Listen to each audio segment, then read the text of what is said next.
Hello again and welcome to Foreplay Radio Sex Therapy. I'm your host, certified sex therapist Laurie Watson, author of Wanting Sex Again, and blogger at Psychology Today and WebMD. And I have with me Dr. Adam Mathews, my co-host, who's a couples therapist, psychotherapist, and president of NCAMFT. Foreplay is dedicated to helping couples keep it hot. Thanks for listening. Now on to today's topic. Hey everybody, and welcome to Foreplay Radio Sex Therapy. I am your couples therapist, Dr. Adam Mathews. And I am your sex therapist, Laurie Watson. And we are into another mailbag today, looking at your emails. Thanks so much for sending those. If you do have a question, feel free to send it to us at info@foreplayrst.com. We never use names, real names that you send us. And a lot of times we combine different emails to make the question relevant when there's a question around a similar topic. So just know we do that as well to protect your identity when we are talking about these things. So feel free to send us anything that is going on with you that you need in your relationship that you need help with. Our first email today, Laurie, comes around the topic of being more confident in talking about your sexuality with your partner. It's from a woman. Shall I read it? Sure. Okay. I just started listening to the podcast and need some help. I'm married, coming up on 5 years, but together for 8. I love and trust my husband. However, I'm still self-conscious with talking about sex and my wants. I think it has to do with decreased self-confidence, especially due to the negative stigma. Maybe I shouldn't read it. Maybe you should read it. Of sex and sexuality when I was growing up. How can I get more connected to my sexuality and be more confident to improve my sexual relationship? So thank you so much for sending this in. And I think this is a really common issue. I want to note that this is a young woman, right? And I think there's this fantasy out there that the younger generation isn't struggling as much as maybe middle-aged people. And I see that in my practice as so untrue. Yeah, the expectation is they should be further along in their because sexual somehow development. Our culture is so much more open. Women have so much more freedom. We know more about sex, and millennials are freer and more open about sex, which basically I have not really seen this to be true. Yeah. I say young people are struggling just as much as middle-aged people or older people. Yeah, so you think part of her self-consciousness might be the fact that she has an expectation that she should be at a different place with her sexuality than she is currently. Yeah, again, the comparison issue, right? Yeah. Everything that they see on Instagram and Facebook and the media is saturated and makes it look like, particularly I think, sex is easy. To be sexy is to be sexual, which is an entirely different thing. But she's saying, I'm still self-conscious to talk about myself and my needs. And she traces it back particularly to her childhood, sort of the negative stigma of sex and sexuality. And I think that there are several primary reasons that people struggle to voice their concerns and their needs. I mean, certainly an upbringing, right, where sex is not talked about, that means it's taboo, or you're given a lot of messages that say, sex is somehow or another bad. And especially, I think still, honestly, women are taught to be the brakes, right? They're not the engine when it comes to sex. They're the ones who are still counseled to stop sex, and that she's responsible for the consequences of sex. So this kind of a background says, I've never taken the time to get a hold of my needs, my wants, let alone communicate those things. Yeah, and I would wonder too if she has examined what those messages were, and because oftentimes the messages that we hear that are restrictive in life are just the wrong messages, or that they're, for lack of a better word, they're just untrue. And so going back and challenging those messages that she heard, understanding them, might be helpful in giving her a bit more confidence as well.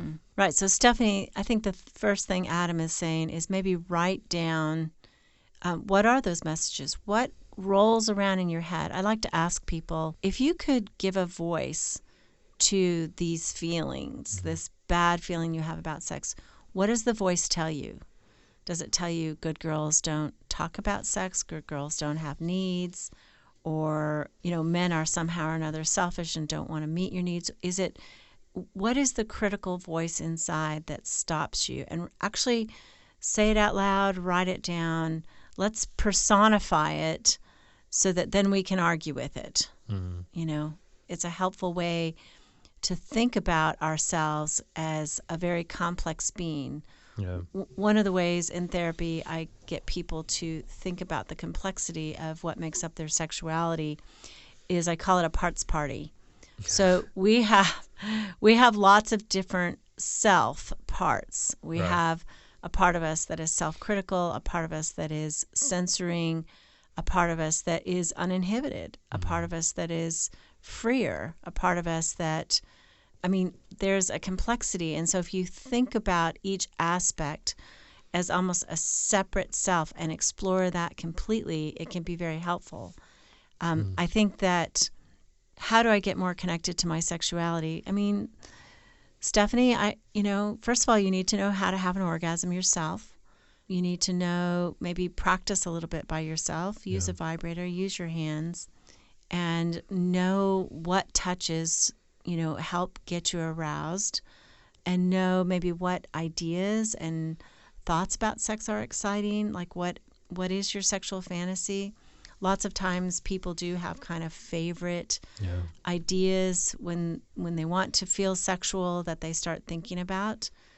And then the trick is, how do I convey these to my husband? Yeah, and I think she mentions that she loves and trusts her husband, but there may be things that he is doing probably unintentionally, or things that could be done better that would make it safer for her.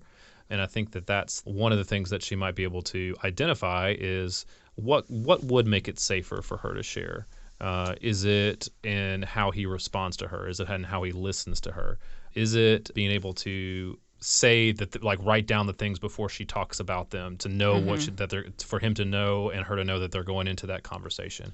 I think that's a really important technique, Adam, because I think that writing it down beforehand, it reduces the anxiety, and it also brings accountability, right? Mm-hmm. If you have 5 items that you want to write down that are things that give you pleasure or that you prefer, and then you get anxious in the moment and you only would normally have told 2 of the things, this is like, okay, well, I've got 3 more items that I got to tell you. And so it brings a sense of concreteness of what I'm going to communicate to my partner. But I like the writing down. I think that's helpful. I also think that we can take advantage of email. We can take advantage of text to say the things that maybe are more difficult to say. Yeah, and I think, too, when she thinks about what she wants to say, is saying that she doesn't have to say everything all at one time. I think a lot of times when we think about this, we have to share all of it all in one setting. But I wonder what the first step could be for her, right? That she could share one thing. Maybe it's just an area she likes to be touched that she hasn't told him before. Anything like that she can just step forward with. She doesn't have to, within the conversation, it doesn't have to be everything she's ever dreamed or desired, her deepest fantasies, right? Or those kind of things. Maybe she could just start piece by piece sharing that and gain more trust as he responds well, and she sees that it's a safe place to be able to share those things. Yeah, and I think as a woman, she sounds like she's more traditionally receptive to maybe his initiation, his direction. And women do have often better receptive desires, so they're not necessarily going to initiate as often because their body doesn't prompt them as much as a male body prompts him. But I think I'm getting the sense from her that she does want to be a better shaper of the sexual experience. And I think that is the development of the erotic core. Yeah. So I think one of the tasks for all of us is to know our bodies, to know what turns us on, to know our minds, to know what themes and ideas excite us, and to also become a full participant in terms of shaping the sexual relationship to our liking. And that doesn't mean that you have to be the primary initiator, but it does mean that you offer suggestions, that you do sometimes initiate, and certainly that you express desire, because everybody wants to feel desired, absolutely. Even if he's the primary initiator. I think it's just human, right, to want to be desired. So I think you're on your way, Stephanie. Thank you so much for writing. We appreciate it. All right. Well, let's come back and we're going to talk about, we have at least one more, maybe we'll get to two right after the break. So, hey, everybody, we have a favor to ask of you, and we want to know you better. We'd love to know a little bit about who's listening, where you come from, what age you are, what gender you are. And so we have a link in the show notes, which is on foreplayrst.com. In the show notes, we're going to give you just a micro quiz, just a few questions. If you would answer that for us, it would be so helpful for us to get a better direction about who we're speaking to. And we know that not all of you will do this, but if you would, foreplayrst.com is where you go in the show notes, link there, and just tell us a little bit about you. We would greatly appreciate that kind of feedback. And we're so thankful for each one of you. This will give us a way just to continue to make the podcast better, to address some topics that you really want to address. Please do that for us. We'd be so grateful that you did that. Thank you so much to all our Patreon supporters, right? Yeah. Patreon is a platform where you can directly support things that you love. We really want to expand the resources that we can be able to provide to you as our listeners. If, our work touches you and our work helps you, we would be so grateful for your support. Just go to our website, foreplayrst.com, and there you can find a way to support us, and you can see our episodes and our blogs. And thank you so much, guys. Speaking with certified sex therapist Laurie Watson from Awakening Center for Couples and Intimacy. Laurie, what is an intensive? So an intensive is 12 to 14 hours of therapy all in one weekend. And it's a way to really make fast progress compared to weekly therapy. I mean, there's just so much more you can get done when you have a chunk of time. Overcome the challenges in your relationship and your sex life. Learn more about intensives and Awakening Center's other services at awakenloveandsex.com.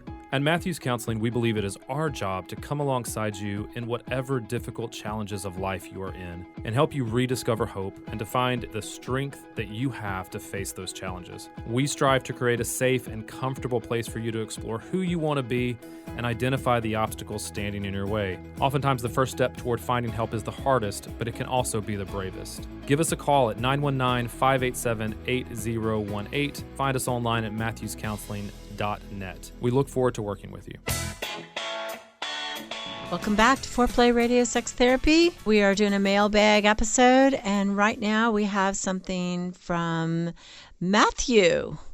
So Matthew says to us, I am with a gorgeous woman, the best looking woman I have had sex with thus far. When we have sex, some previous partners pop into my head, and I'm not able to climax unless I think about them. I think about previous partners because I thought about them as an object, and I don't want my current partner as an object. I want to concentrate solely on my current partner with no one else in my head. Any suggestions? And just a correction, he's saying he doesn't want to think about his current partner as an object as well. So that's his intention is good there, right? So what would you say to him? And I think that's a fairly typical thing that can happen sometimes, and it's fairly common that other people that you have sex with can it's kind of the ghost of relationships past a little bit that we've talked about before.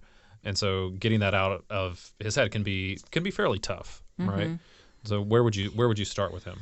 So I think that when we're having sex and things flit across our mind, that's kind of outside of our control. Thoughts will come and thoughts will go. I think the issue here is, does this woman feel his connection to her in the moment? And that's different than trying to manage your head completely. He's clearly not actively saying, although maybe he is saying, I have a sexual fantasy with a previous partner that lets me climax. And so people do use particular fantasies to often start desire and often reach orgasm. Those are two common places that people will use fantasies. It could be about a nameless, faceless lover. It could be about a situation. It could be about a former lover. But this is something that they have sort of found hot, and they use it in those particular places. So Barry McCarthy is a sex therapist, a writer. He's he's really interesting. And he talks about the use of fantasies as a bridge. So he says there are certain ways that we fantasize about an other that blocks out our experience with the current partner. Yeah. And that's, preference, people who maybe they hate their current partner or whatever, and they're just fantasizing to have sexual desire, but they're really not connecting. But he said that's the wall. But the bridge is, okay, I need a little help getting going. I need a little help going over the edge. And he just says that sexual fantasies used in those ways don't necessarily have to block intimacy with our current partner. Okay. But they're just like an extra, wish. So it's kind of like a judo move on our sexual fantasies, right? It's a judo move on our instead own of bodies. resisting it, yeah. It's not necessarily because I need to block you and your presence with me, but it's just something that turns up the heat for a little bit and gets the juices going or gets you over the edge. So I don't know that that's, so bad or so wrong. I think the issue is, does his partner feel his connection? And how would that be better handled? Yeah. So certainly, some people, are more verbal, so he can talk about her beauty. He finds her very attractive. He can talk about how much he enjoys being with her. Perhaps this doesn't sound like a one and only love relationship. It sounds like he's still perhaps dating and, in that sort process in terms of looking for somebody. Yeah. But he's certainly very attracted, and talking about that and talking about how she does turn him on. And then afterwards, talking about how good it was, how much he enjoys being with her. Verbal communication, I think, for women particularly, feels like more presence and more attachment. And he can be asking her what she likes. I mean, communication, I think, helps in terms of the connection in the moment and his presence. I think open your eyes. You think she's really hot, look at her, describe her body parts, watch her. I mean, I think watching your partner is really helpful. I think for women, this is a trick I've, talked about. This is a male writer, Mathews, but, your female partner, often using a Kegel squeeze actually is a quick way to come into your body and be in the moment with your current partner. So, do you think that there's any challenge when he says that he used to think about his previous partners as objects? Yeah. Okay. So this is what he's talking about, right? Is I'm moving from a way of relating to women as something that gives me pleasure to a real person, and I think that that's when, he needs to obviously know her more deeply as a real person and also know her sexual likes and dislikes. I mean, I think that if you're moving from a hookup culture where you're just about getting off yourself, right, and into, okay, now I want it to be more mutual, you have to ask, you have to know, and you have to see that your projection of even your performance, right? You may think, well, I'm the best lover ever and my performance is what counts here. No, it could be just, what does she need? Yeah.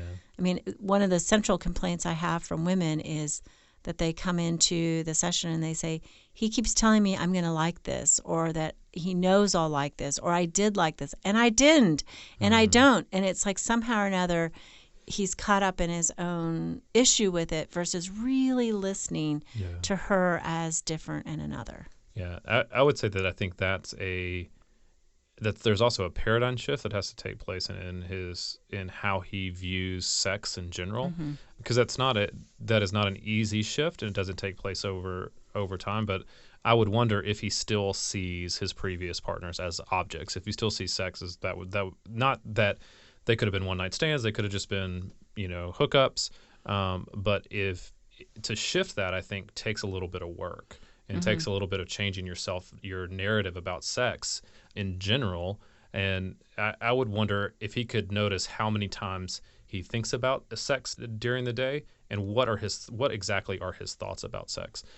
Is it about connecting? Is it about the other person, right? Or is it just sex as more porn-driven sex that sensory versus relational? Yes, right. And I think just recognizing the narratives that are in his head about sex would be helpful, because to me, that's one of the problematic things is his thought process about sex. And if he can come back to her, even when he's thinking about sex throughout the day, right, come back to this partner that he wants to focus on, rather than making it just a sensory experience, I think will help him as well. Good. Okay, let's talk about our last writer, who says, "Hey, Laurie and Adam, I've just started listening to the podcast after having read Laurie's Psychology Today blog. If you don't know, I do blog on Psychology Today and WebMD, and you can search my name. Find me. I would love a few positive comments there. We get so many great comments here on Foreplay, but I got to put on steel panties when I write for Psychology Today, because it's tough. Tough critics out there. Okay, so he says, I recently listened to episode number 44, Seduce Her, and the subject was brought up over the divide couples have over date night. Men, he's a male, myself, I must confess, are expecting sex after date night, and women, my wife included, seem completely confused by this. Adam had mentioned that this gap needs to be bridged or men will stop wanting date night, but nothing was mentioned about how that gap is bridged. Can you both talk more about that? Okay, so Adam, what were you meaning when you said, if there's no sex, men are going to just stop wanting to take their women out?